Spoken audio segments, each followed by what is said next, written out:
Sir ನಾವು ಚರ್ಚೆ ಮಾಡ್ತಾ ಇದ್ವಿ ಸಾಕಷ್ಟು ವಿಚಾರಗಳನ್ನ ಚರ್ಚೆ ಮಾಡ್ತಾ ಇದ್ವಿ ನೀವು suppose to talk regarding complaint report sir ಇವಾಗ what about this complaint report ಅಂತ ನಾವು ಹೇಳ್ತಾ ಇದ್ವಿ ಕಂಪ್ಲೇಂಟ್ ರಿಪೋರ್ಟ್ ಅಲ್ಲಿ ಏನೇನ್ ಇದೆ ಅಂತ ನಾನು ಇದನ್ನು ಕ್ಲಿಯರ್ ಆಗಿ ಹೇಳ್ತೀನಿ ನಂಬರ್ 1 ಡೇಟ್ ವೈಸ್ ಕ್ಯಾಲ್ಕುಲೇಷನ್ ಗಳನ್ನು ನೀವು ಮಾಡ್ತಾ ಹೋದ್ರೆ ಷಡ್ಯಂತ್ರ ಇದನ್ನು ಅಂತ ಹೇಳಲಿಕ್ಕೆ ವಿವರಣೆ ನೀವು ಕೊಡಬೇಕಾದ್ರೆ ಅದನ್ನು ಪ್ರೂವ್ ಮಾಡ್ತಾ ಹೋಗ್ಬೇಕಾದ್ರೆ ನೀವು ಅಥವಾ ಅದಕ್ಕೆ ಸರ್ಕಮ್ಸ್ಟೆನ್ಸಸ್ ಎವಿಡೆನ್ಸ್ ವಿಡಿಯೋ ಎವಿಡೆನ್ಸಸ್ಗಳು ಆಡಿಯೋ ಎವಿಡೆನ್ಸ್ಗಳು ಟೆಕ್ನಿಕಲ್ ಎವಿಡೆನ್ಸಸ್ಗಳು ಅದು ಮಾತ್ರ ಅಲ್ಲ FSL ಇಂದ ಬರುವ ವರದಿಗಳು ಕೂಡ ಇದರಲ್ಲಿ ನಾವು ಬ್ರೀಫ್ ಆಗಿ ಹೇಳಬೇಕಾಗುತ್ತೆ ಅದರ ನಂತರ 183 ಸ್ಟೇಟ್ಮೆಂಟ್ 283 ಈಗ ನೀವು ನೋಡಿದ್ರೆ ಚಿನ್ನಯ್ಯ ವಿಟ್ನೆಸ್ ಪ್ರೊಟೆಕ್ಷನ್ ಆಕ್ಟ್ ಅಲ್ಲಿ ಇದ್ದಂತಹ ಚಿನ್ನಯ್ಯ ಒಂದಾದ್ರೆ ಅಕ್ಯೂಸ್ಡ್ ಆದಂತಹ ಚಿನ್ನಯ್ಯ ಇನ್ನೊಂದು ಕಡೆ ಒಂದು 183 ಸ್ಟೇಟ್ಮೆಂಟ್ ಅನ್ನು ಕೊಡ್ತಾನೆ ಆ 183 ಸ್ಟೇಟ್ಮೆಂಟ್ ಗಳ ಮೂಲಕ ಅದು ಎಷ್ಟು ಸತ್ಯ ಎಷ್ಟು ಸುಳ್ಳು ಯಾವುದು ಸರಿ ಯಾವುದು ತಪ್ಪು ಅಥವಾ ಇವನು ಒತ್ತಡದಿಂದ ಬಂದೇನಾದ್ರೆ ಇದನ್ನು ಮಾಡಿದನ ಅನ್ನೋದು SIT ಏನು ಇನ್ಫಾರ್ಮೇಶನ್ ಅನ್ನು ಕಲೆ ಹಾಕ್ತಾ ಹೋಗುತ್ತೆ ನಂಬರ್ 1 ಇಲ್ಲಿ ಮೊದಲ ಹಂತದ ಇನ್ವೆಸ್ಟಿಗೇಷನ್ SIT ಮಾಡ್ತಾ ಹೋದಾಗ ಇದು ಷಡ್ಯಂತ್ರವು ಯಾವ ರೀತಿಯಾಗಿ ಶುರುವಾಯ್ತಂದ್ರೆ ಯಾವಾಗ ಫಸ್ಟ್ ಫೇಸ್ ಆಫ್ ಸೌಜನ್ಯ ಹೋರಾಟ ಸಂಪಿಸಿ ಸೌಜನ್ಯ ಅನ್ನೋ ಎಪಿಸೋಡ್ಗಳೊಟ್ಟಿಗೆ ಅದು ಬಿದ್ದೋಯ್ತು ಅದು ಯಾವಾಗ ಧರ್ಮ ಸಂರಕ್ಷಣೆ ಯಾತ್ರೆ ಎಲ್ಲಿವರೆಗೆ ಬಂತಂತ ಹೇಳಿದಾಗ ಅಲ್ಲಿ ತಮ್ಮ ಇನ್ನು ಇದರಲ್ಲಿ ಬೇಳೆ ಯಾವುದು ಬೇಯಿಸ್ಕೊಳ್ಲಿಕ್ಕೆ ಆಗಲ್ಲ ಅಂತ ಗೊತ್ತಾಯ್ತು ಇನ್ನೊಂದು ರೀತಿಯಲ್ಲಿ ಇದನ್ನು ಮುನ್ನಡೆಗೆ ತರಲು ಅದನ್ನು ಸಮೀರ್ ಅನ್ನುವ ಅನ್ಯ ಧರ್ಮೀಯವನನ್ನು ತಗೊಂಡು ಬಂದು ಒಂದು ರೀತಿಯ ಸೋಷಿಯಲ್ ಮೀಡಿಯಾ ಪೇಯ್ಡ್ ಕ್ಯಾಂಪೇನ್ ಅನ್ನು ಮಾಡಿ ಅದೊಂದು ಹೈಪ್ ಅನ್ನು ಕ್ರಿಯೇಟ್ ಮಾಡಲಾಯ್ತು ಅದು ಆಗದಾಗ ನೀವು ನೋಡ್ತಾ ಇದ್ರಿ 2-3 ವರ್ಷದ ಹಿಂದೆನೆ ಈ ಒಂದು ಸ್ಪೀಚ್ ಗಳನ್ನು ಇವರು ತಾವು ಮಾಡಿದಂತಹ ಏನು ಸೌಜನ್ಯನ ಹೋರಾಟದಲ್ಲಿ ಇವರು ಹೇಳ್ತಾ ಬಂದಿದ್ರು ನಮ್ಮ ಅಸ್ಥಿ ಪಂಜರಗಳು ಎಲ್ಲಿದ್ದಾವೆ ಅಂತ ಗೊತ್ತಿದೆ ಸಾವಿರಾರು ಹೆಣಗಳು ಮೇಲೆ ಬರ್ತಾ ಇದ್ದಾವೆ ಸಾವಿರಾರು ತಲೆಬುರುಡೆಗಳು ಸಿಗ್ತವೆ ಅನ್ನುವ ಸ್ಟೋರಿಗಳನ್ನು ಮತ್ತೆ ಅದನ್ನೇ ಇವರು ಪದೇ ಪದೇ ಹೇಳ್ತಾ ಬರ್ತಾ ಇದ್ರು ಆಗ ಇದರಲ್ಲಿ ಯಾವ ಬುರುಡೆ ಚಿಹ್ನೆ ಏನು ಇರಲಿಲ್ಲ ಯಾರು ಇರಲಿಲ್ಲ ನೀವು ನೋಡಿ SIT ಅವರು ಮೊದಲು ಕಲೆ ಹಾಕಿದಂತಹ ಒಂದು ಮಾಹಿತಿ ಏನಂದ್ರೆ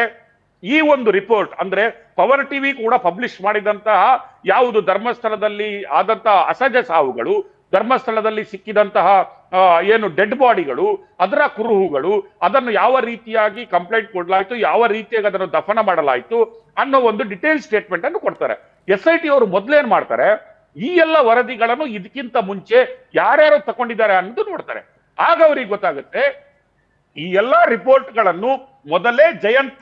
ಜಯಂತ್ ಟಿ ಅಂತ ಅವನು ಇದನ್ನು ಈ ಎಲ್ಲಾ ರಿಪೋರ್ಟ್ ಗಳನ್ನು ಯಾವಾಗ ಧರ್ಮಸ್ಥಳದ ಬೆಳ್ತಂಗಡಿಯ ಪಂಚಾಯತಿಂದ ಪೊಲೀಸ್ ಸ್ಟೇಷನ್ ಇಂದ ಮತ್ತೆ ಅದನ್ನೇ ಸರ್ಕಾರಿ ಆಸ್ಪತ್ರೆಯಿಂದ ಒಂದು ಏನು RTI ಮುಖಾಂತರ ತಗೊಂಡಿರ್ತಾನೆ ತಗೊಂಡ್ಬಿಟ್ಟು ಇವ್ರು ಏನ್ ಮಾಡ್ತಾರೆ ಆ ಒಂದು ಅನಾಮಧೇಯ ಏನು ಬಾಡಿಗಳು ಸಿಕ್ಕಿರ್ತವೆ ಆ ಹೂತ ಏನು ಡೇಟ್ಗಳು ಸಿಗ್ತಾ ಇರ್ತವೆ ಯಾವ ಹೂತಿದಾನೆ ಎಲ್ಲೂ ಹೂತಿದಾನೆ ಅಂತ ಒಂದು ಮಾಹಿತಿಗಳು ಸಿಗ್ತಾ ಇರ್ತವೆ ಅದನ್ನೇ ಇವರು ಒಂದು ರೀತಿಯಾಗಿ ಸ್ಟೋರಿಯಾಗಿ ಕನ್ವರ್ಟ್ ಮಾಡ್ತಾರೆ ಅದನ್ನು ಇವರು ಒಂದು ಸ್ಕ್ರಿಪ್ಟ್ ಬರೀತಾರೆ ಅಂದ್ರೆ ಅದಕ್ಕೊಂದು ಸ್ಕ್ರಿಪ್ಟ್ ಬರೀತಾರೆ ಈಗ ನೀವು ನೋಡಿದ್ರಿ ಆ ಕಂಪ್ಲೇಂಟ್ ಗಳಲ್ಲಿ ಚಿನ್ನಯ್ಯ ಹೇಳಿದಂತಹ ಕಂಪ್ಲೇಂಟ್ ಗಳಲ್ಲಿ ಇದೆ 24ರಿಂದ 25 ವರ್ಷದ ಹುಡುಗಿ ಸತ್ತಿದ್ದಾಳೆ ಭಿಕ್ಷುಕರು ಸತ್ತಿದ್ದಾರೆ ಇಲ್ಲಿ ಹೆಂಗಸು ಸತ್ತಿದ್ದಾರೆ ಅವಳನ್ನು ಇಲ್ಲಿ ಅಂದರೆ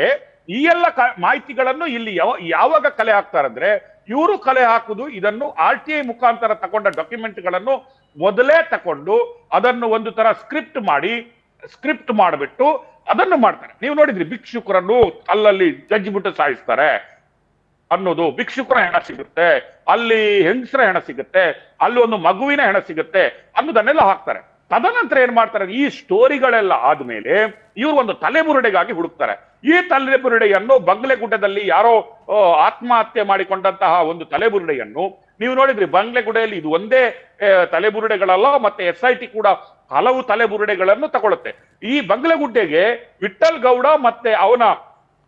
ಏನು ಸಹಚರ ಇದ್ದಾನೆ ಪ್ರದೀಪ್ ಗೌಡ ಅನ್ನುವ ಡ್ರೈವರ್ ಇದ್ದಾನೆ ಅವರು ಹೋಗ್ಬಿಟ್ಟು ಈ ತಲೆಬುರುಡೆಯನ್ನು ಅಲ್ಲಿಂದ ತಗೊಂಡ್ ಬರ್ತಾರೆ ತಲೆಬುರುಡೆ ತಗೊಂಡು ಬಂದಂತಹ ವಿಡಿಯೋವನ್ನು ಇವರು ಮಾಡ್ಕೋತಾರೆ ಆ ವಿಡಿಯೋ ಇದೆಲ್ಲ ಆ ವಿಡಿಯೋವನ್ನು ಇವರು ಮಾಡ್ಕೊಂಡು ಏನ್ ಮಾಡ್ತಾರೆ ಅಂದ್ರೆ ಆ ವಿಡಿಯೋವನ್ನು ಇವರು ಮಾಡ್ಕೊಂಡ್ಬಿಟ್ಟು ಮೊಬೈಲ್ ಅಲ್ಲಿ ಅದನ್ನು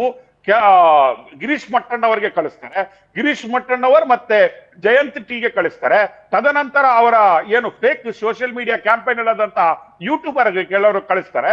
ಇದು ಕಳಿಸಿದಾದ ಮೇಲೆ ಇವ್ರಿಗೆ 2 ಸ್ಕ್ರಿಪ್ಟ್ ಸಿಗುತ್ತೆ ನಂಬರ್ 1 ಸ್ಟೋರಿ ಎಲ್ಲಿಂದ ಸಿಗುತ್ತೆ ಅಂದ್ರೆ RTI ಮುಖಾಂತರ ಕಲೆಕ್ಟ್ ಮಾಡಿದ ಪೇಪರ್ ಅಲ್ಲಿ ಸಿಕ್ಕಿದ್ರೆ ತದನಂತರ ಅದಕ್ಕಾದಂತಹ ಒಂದು ಎವಿಡೆನ್ಸ್ ಅನ್ನು ಇವರು ಕಲೆಕ್ಟ್ ಮಾಡ್ಕೋತಾರೆ ಈ ಎವಿಡೆನ್ಸ್ ಅನ್ನು ಕಲೆಕ್ಟ್ ಮಾಡಿದ ಮೇಲೆ ಅಂದರೆ 1 ವರ್ಷದ ಮೇಲೆ ಅಂದ್ರೆ 23 ಫೆಬ್ರವರಿ 2023 ವರೆಗೆ ಇವರು ಅದನ್ನು ಒಂದು ಸ್ಟೋರಿಯನ್ನು ರೆಡಿ ಮಾಡ್ಕೋತಾರೆ. ಸ್ಟಡಿ ಮಾಡಿದ ಮೇಲೆ ಇವರು ಚಿನ್ನಯ್ಯನ, ಅದಕ್ಕಾಗಿ ಒಂದು ಲೈವ್ ಎವಿಡೆನ್ಸ್ ಬೇಕಾಗತ್ತೆ. ಆವಾಗ ಇವರಿಗೆ ಸಿಕ್ಕಿದವನೇ ಚಿನ್ನಯ್ಯ. ಇವರು ಚಿನ್ನಯ್ಯನನ್ನು ಕಾಂಟ್ಯಾಕ್ಟ್ ಮಾಡ್ತಾರೆ, ಚಿನ್ನಯ್ಯನನ್ನು ಕರ್ಕೊಂಡ್ ಬರ್ತಾರೆ. ಚಿನ್ನಯ್ಯನನ್ನು ಕರೆದು ಬೆಂಗಳೂರಿಗೆ ಕರೆದು ಒಂದು ರೀತಿಯ ಅವನಿಗೆ ಎಲ್ಲ ಇನ್ಫಾರ್ಮೇಶನ್ ಕೊಡ್ತಾನೆ. ಮೊದಲು ಚಿನ್ನಯ್ಯ ಹಿಂಜರಿತಾನೆ, ಇದೆಲ್ಲ ನನ್ಗೆ ಆಗಲ್ಲ, ಇದೆಲ್ಲ ನಾನು ಸುಳ್ಳು, ನಾನು ಏನು ಲೀಗಲಿ ಆಗಿ ಹೂತಿದ್ದೀನಿ, ನನ್ಗೆ ಯಾವತ್ತು ಧರ್ಮಸ್ಥಳದಿದೆ ಅಂತದ್ದು ಕಂಡಿಲ್ಲ ಅಂತ ಹೇಳ್ತಾರೆ. ಆಗ ಇವರು ಅವನಿಗೆ ದುಡ್ಡಿನ ಆಮಿಷವನ್ನು ನೋಡ್ತಾರೆ, ಅವರ ಪ್ರಾಬ್ಲಮ್ಗಳನ್ನು ನೋಡ್ಕೊಂಡು. ಇಲ್ಲಿ SIT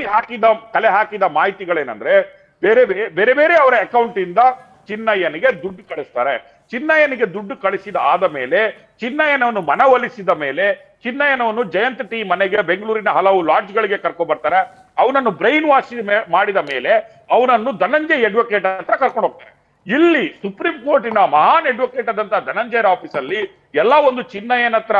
ಸ್ಟೋರಿಗಳನ್ನು ಹೇಳ್ತಾ ಅನ್ಸುತ್ತೆ. ಇದನ್ನು ನಂಬಿದಂತಹ ಧನಂಜಯ್ ಅವರು ನಾನು ಇಡೀ ಇಂಡಿಯಾದಲ್ಲಿ ಭಾರತ ರತ್ನ ಏನು ಗಳಿಸುವಂತ ಒಂದು ದೊಡ್ಡ ಕೇಸ್ ಅಂತ ತಗೊಂಡ್ಬಿಟ್ಟಿದ್ದೀನಿ ಅಂತ ಅದನ್ನು ನೀವು ನೋಡಿದ್ರಿ. ಧನಂಜಯ್ ಅವರ ಆಕ್ಟಿವಿಟಿಗಳನ್ನು ನನಗೂ ಈಗಲೂ surprise, why is involved in this kind of ಏನು ಒಂದು ರೀತಿಯ ಷಡ್ಯಂತ್ರದಲ್ಲಿ ಒಂದು ಹಿಂದೂ ಧರ್ಮ ಕ್ಷೇತ್ರದ ಮೇಲೆ ಅಥವಾ ಏನೋ ಕೇಸನ್ನು ಸ್ಟಡಿ ಮಾಡದೆ ತನ್ನ ವೆಹಿಕಲ್ ಇಂದನೇ ತನ್ನ ಗಾಡಿ ಕೊಟ್ಬಿಟ್ಟು ಏನು ಬೆನ್ಸ್ ಅಲ್ಲಿ ಕಳಿಸುವಂತಹ ಚಿನ್ನಯ್ಯನ ಅಲ್ಲ, ಆ ಲೆವೆಲ್ ವರೆಗೆ ಧನಂಜಯ್ ಅವರು ಇಳಿತಾರೆ.